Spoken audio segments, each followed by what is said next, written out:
friends. In this WBJS class, we will learn a detailed chapter on the Indian constitutional law. Let's start now. আজকের লেকচারটা আমরা central pillars of Indian constitution the system of fundamental rights and the doctrine of judicial review under the constitution of India এটার ব্যাপারে আমরা discuss করব। আমরা সবাই জানি Indian constitution came into force 26 January 1950. It transformed India from a colonial state into a constitutional democracy governed by the rule of law. Colonial state থেকে এটা constitutional ডেমোক্রেসিতে যেটা পরিচালিত হচ্ছে by the rule of law, মানে নিয়ম কানুন দিয়ে। The framers believe that political democracy can't survive without constitutional safeguards for individual liberty. এই পলিটিক্যাল ডেমোক্রেসি যদি কখনো সার্ভাইভ করতে পারে না, বেশি দিন থাকতে পারে না, যদি কনস্টিটিউশনাল সেফগার্ড না থাকে ইন্ডিভিজুয়ালের প্রত্যেকের স্বাধীনতার জন্য। সেই জন্য they incorporated fundamental rights in part 3 of the constitution. Part 3 of the কনস্টিটিউশনে ফান্ডামেন্টাল রাইটসটাকে আমরা কনস্টিটিউশনের মধ্যে দেওয়া হয়েছিল। ইন দিস লেকচার আমরা এই লেকচারে দেখব বা পড়ব, বোঝার চেষ্টা করব nature and importance of fundamental rights, classification of fundamental rights, concept of judicial review, role of the Supreme Court in protecting constitutional rights, landmark constitutional doctrines, historical background of fundamental rights. The concept of fundamental rights in India didn't emerge suddenly in 1950. এটা হঠাৎ করে একদিনে 1950-এ এটা তৈরি হয়নি। এটা বিভিন্ন historical ইনফ্লুয়েন্সের মধ্যে দিয়ে যাওয়ার পরে এটা 1950-এ প্রপার শেপ নিয়ে এটা এনফোর্সড হয়েছে।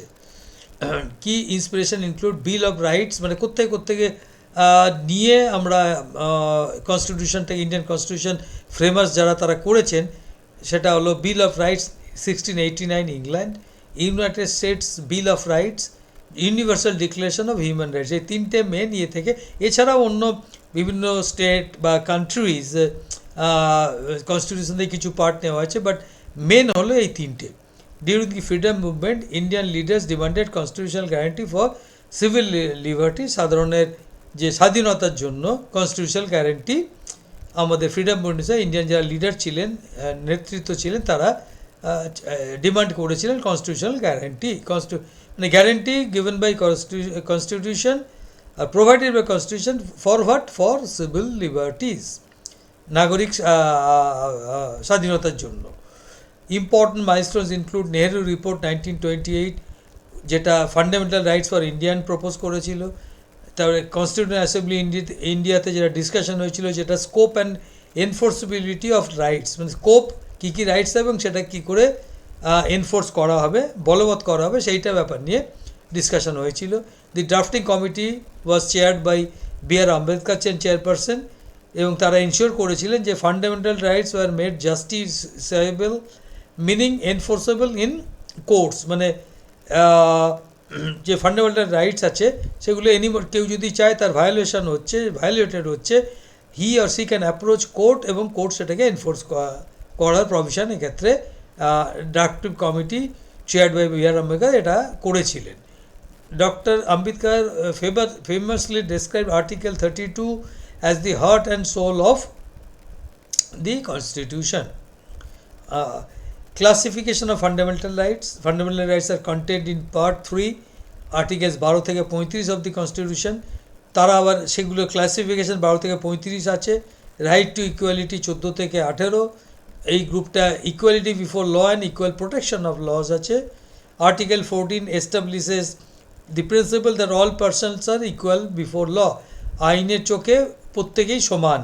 However, the Constitution permits reasonable classification provided, আর একটা ক্লাসিফিকেশন রিজনেবলি দেওয়া হচ্ছে, the classification is based on intelligible differentia, মানে তাদের লেভেল অফ ইন্টেলিজেন্স সেইটা, আর differentia has a rational nexus with the objective of the law.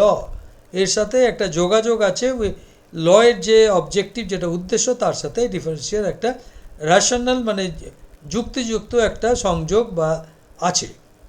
Article 15 আর 16 prohibit discrimination based on religion, ধর্ম, race, জাত, সেক্স, প্লেস অফ বার্থের ভিত্তিতে যাতে কোনো রকম ডিসক্রিমিনেশন না হয় সেইটা আর্টিকেল 15 অ্যান্ড 16-তে সেটা প্রহিবিট করা আছে। At the same time, the Constitution permits affirmative action for socially and educationally backward classes. মানে there are certain safeguards যেটা দেওয়া হয়েছে কনস্টিটিউশনে affirmative action যারা সোশ্যালি এবং এডুকেশনালি ব্যাকওয়ার্ড ক্লাসেস তাদের জন্য অ্যাফার্মেটিভ অ্যাকশন কনস্টিটিউশন পারমিট করেছে। Right to freedom 90 to 22 articles, এই প্রভিশনস গ্যারান্টি এসেনশিয়াল সিভিল নাগরিক যে স্বাধীনতা সেইগুলো গ্যারান্টি করে। Article 19 provides for 6 freedoms including freedom of speech, কারণ বাক স্বাধীনতা, ফ্রিডম অফ অ্যাসেম্বলি, কোনো জায়গায় একসাথে জড়ো হওয়া, একটা অ্যাসোসিয়েশন তৈরি করা, ফ্রিডম কোনো কিছু আমরা মুভমেন্ট বা কোনো আন্দোলন যদি করতে চাই সেটা করা, ফ্রিডম অফ রেসিডেন্স যে কোনো জায়গায় আমরা থাকতে চাই, ফ্রিডম অফ প্রফেশন যে কোনো আমরা কাজ করতে পারি, doctor, engineer, school teacher, college professor, আমি যে কোনো প্রফেশন চুজ করতে পারি, সেই ফ্রিডমটা as Indian citizens we have got those civil liberties which have been guaranteed by articles 19 to 22, যেটা ব্রডলি ক্যাটাগরাইজ করা আছে আন্ডার রাইট টু ফ্রিডম। তার মধ্যে কিন্তু এই ফ্রিডমগুলো অ্যাবসলিউট নয়, there are restrictions on ground such as public order, মানে জনগণের যে নিয়মটা সেইটাকে মানা, স্টেটের রাজ্যের সুরক্ষা, morality, sovereignty and integrity of India. Article 21 guarantees that no person shall be deprived of life or personal liberty except according to procedure established by law. Article 21 guarantee দেয় যে কোনো লোক যেন ডিপ্রাইভ না হয়, বঞ্চিত না হয় তার লাইফ থেকে বা নিজের ব্যক্তিগত স্বাধীনতা থেকে, একমাত্র কোন কেসে এটা হয়, according to procedure established by law, আইনের দ্বারা যেটা প্রতিষ্ঠিত হয়েছে যে প্রসিডিওরটা, সেটার ক্ষেত্রে এটা অ্যাপ্লিকেবল না। Other than that article 21 always guarantee এটা আমাদের দেয় যে কোনো citizen, no person shall be deprived of life or personal liberty. The scope of Article 21 has expanded enormously through judicial, আরও যে কেস হয়েছে, কেসগুলোর অ্যাডজুডিকেশন হয়েছে, সেখানে জুডিশিয়াল ইন্টারপ্রিটেশন হয়েছে, ফলে এর যে স্কোপ, যেটুকু এর সুযোগ, সেই আর্টিকেল 21টা আরও আস্তে আস্তে জুডিশিয়াল ইন্টারপ্রিটেশনে তার স্কোপটা আরও এক্সপ্যান্ড হয়েছে, আরও বেশি বর্ধিত হয়েছে। Right against exploitation, article 23 to 24, these provisions prohibit human trafficking, forced labor, child labor in hazardous industries. These rights, এই রাইটসগুলো রিফ্লেক্ট করছে constitutions commitment to human dignity and social justice, মানুষের যে ডিগনিটি এবং সামাজিক ন্যায় এর প্রতি কনস্টিটিউশনের কমিটমেন্ট এই রাইটসগুলো রিফ্লেক্ট করছে বা আমাদের বুঝতে সাহায্য করে। Right to freedom of religion, article 25 to 28, India follows the principle of secularism, meaning the state doesn't favor any particular রিলিজিয়নকে ফেভার করে না। This provisions guarantee freedom of conscience, freedom to profess, practice and propagate religion, যে কোনো রিলিজিয়নের practice করতে পারি, propagate করতে পারি এবং প্রফেস করতে পারি। কিন্তু religious practices may be regulated for public order, morality and health, যে কোনো কারণে যে রিলিজিয়াস প্র্যাকটিসগুলো পাবলিক অর্ডার, মরালিটি বা হেলথকে অ্যাফেক্ট করে, সেই ক্ষেত্রে কিন্তু রিলিজিয়াস প্র্যাকটিসের যে আমাদের ফ্রিডমটা দেওয়া হয়েছে, right to freedom of religion, সেই ক্ষেত্রে কিন্তু রেগুলেটেড হতে পারে if it affects public order, morality and health. Cultural and educational rights, articles 29 to 30, এই রাইটসগুলো প্রোটেক্ট করে interest of minority communities. Minorities have the right to preserve their culture, তাদের যেটা কালচার সেটাকে তারা রক্ষা করতে পারে বা মেনটেন করতে পারে, and establish and administer educational institution, নতুন এডুকেশনাল ইনস্টিটিউশন তারা স্থাপন করতে পারে এবং সেটাকে চালাতেও পারে। This provisions ensure that India's diverse cultural heritage is protected within the constitutional framework. Right to constitutional remedies, যেটা বি.আর. আম্বেদকরের বলছে the soul and heart of Indian constitution, এই ক্ষেত্রে আর্টিকেল 32 এই রাইট অ্যালাউ করে যে কোনো individual to approach the Supreme Court of India directly for enforcement of fundamental rights যদি কারো বিঘ্নিত হয়, ভায়োলেটেড হয় কোনো ইন্ডিভিজুয়ালের, he or she can approach the Honorable Supreme Court of India for constitutional remedies. এই রেমিডিগুলো কীভাবে হয়? কোর্ট ইস্যু করেন কনস্টিটিউশনাল রিটস বলে, এগুলো বেসিক্যালি সিভিল রিটস অ্যাকচুয়ালি। এটা 5 রকমের রিটস হয়: habeas corpus, mandamus, prohibition, certiorari, quo warranto. This mechanism ensures that fundamental rights are not merely theoretical but practically, মানে এই মেকানিজম যেটা আছে অফ রাইট টু কনস্টিটিউশনাল রেমিডিসগুলো, যে constitutional রেমিডিসগুলো which is allowable or given effect under Article 32, যে কোনো লোক, যেটা আমরা বললাম, if any individual whose in the right is being infringed upon, he or she can approach the Supreme Court directly for enforcement of fundamental rights-টা enforce করার জন্য approach করতে পারেন। Doctrine of judicial review. Another fundamental principle of Indian Constitution is judicial review. Judicial review means the power of courts to examine the constitutionality of legislative and executive action. Judicial review মানে হচ্ছে কোর্টকে কিছু ক্ষমতা দেওয়া হয়েছে, সেক্ষেত্রে তারা যে লেজিসলেটিভ অ্যান্ড এক্সিকিউটিভ অ্যাকশনের কনস্টিটিউশনাল যে প্রভিশনসগুলো আছে সেটাকে পরীক্ষা করার তাদেরকে ক্ষমতা দেওয়া হয়েছে কোর্টকে, অ্যান্ড সেটাকে আমরা বলি judicial review, two examine the constitutionality of legislative and executive actions. If a law violates the constitution, courts may declare it unconstitutional. হয়তো কোনো ল মেকার ফ্রেম করলেন in assembly or in parliament, সেই ক্ষেত্রে যদি লটা, সেই যে আইনটা প্রণয়ন করা হলো সেটা যদি কনস্টিটিউশনকে ভায়োলেট করে, সেক্ষেত্রে কোর্ট এটাকে আনকনস্টিটিউশনাল ডিক্লেয়ার, অবৈধ বলে ডিক্লেয়ার করতে পারেন। The doctrine is derived from several provisions including Article 13, Article 32 and Article 226.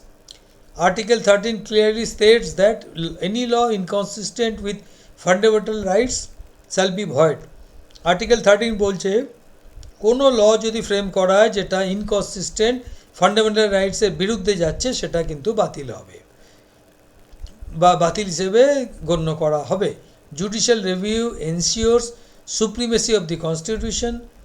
এগুলো আমরা পরে পড়ব, যে 4 পিলার্স আছে সেক্ষেত্রে তাদের সুপ্রিমেসি, জুডিশিয়াল আউটরিচ, এই জিনিসগুলো আমরা পড়ব।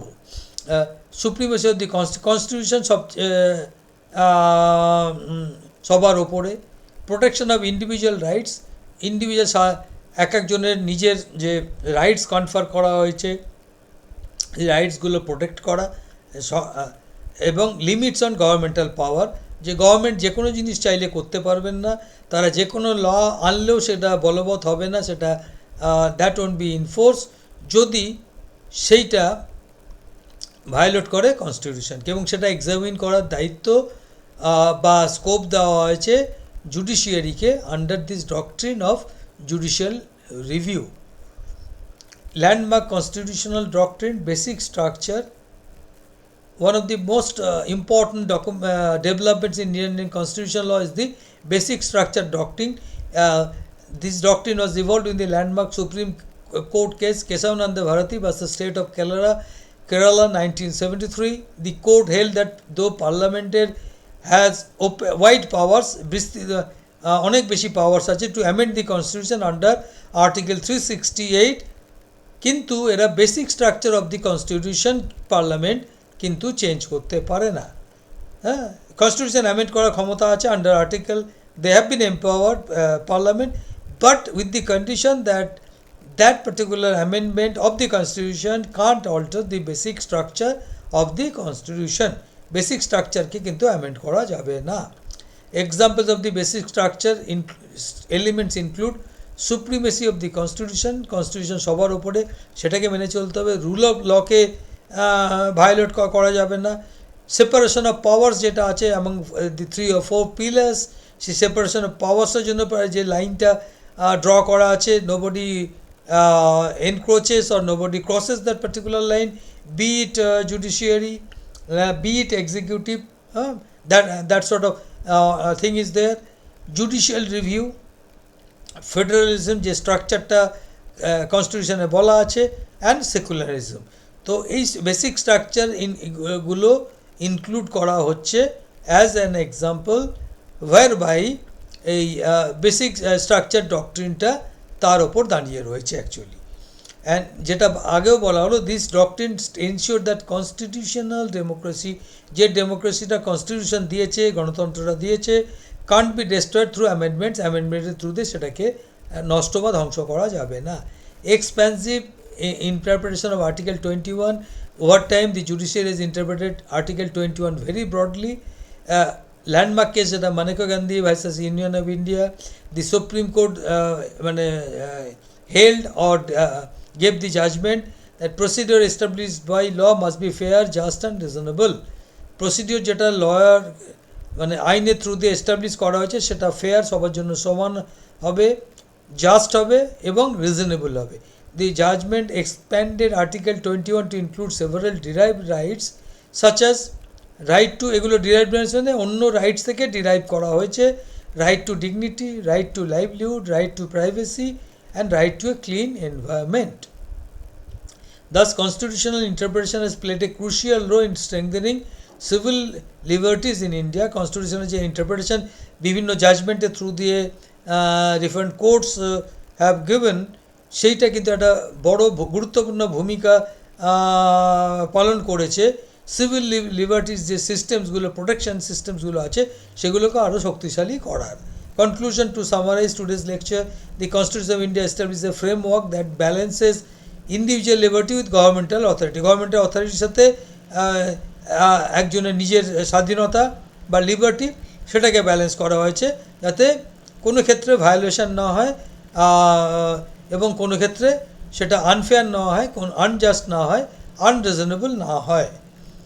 আমরা ডিসকাস করলাম historical development of fundamental rights, classification of rights under Part 3, judicial review as a constitutional safeguard, the basic structure doctrine, and expansion of Article 21 through judicial interpretation. Fundamental rights সেজন্য are not merely legal provisions, এগুলো they form the moral and democratic foundation of Indian Constitution. আমাদের যে ইন্ডিয়ার constitution সিস্টেমটা আছে, সংসদীয় যে ইয়েটা আছে, কনস্টিটিউশন সিস্টেমটাকে, তার মরাল এবং ডেমোক্রেটিক ফাউন্ডেশন কিন্তু এই ফান্ডামেন্টাল রাইটস প্রোভাইড করছে, apart from providing legal provisions. কোনো ক্ষেত্রে যদি ভায়োলেশন হয়, সো দ্যাট দেয়ার আর legal remedies through courts and all. Quotation for students, question for students: before the next class, reflect on this question, can parliament amend fundamental rights completely, or are there constitutional limit on amendment power? Thank you. Visit us. digitopedu.com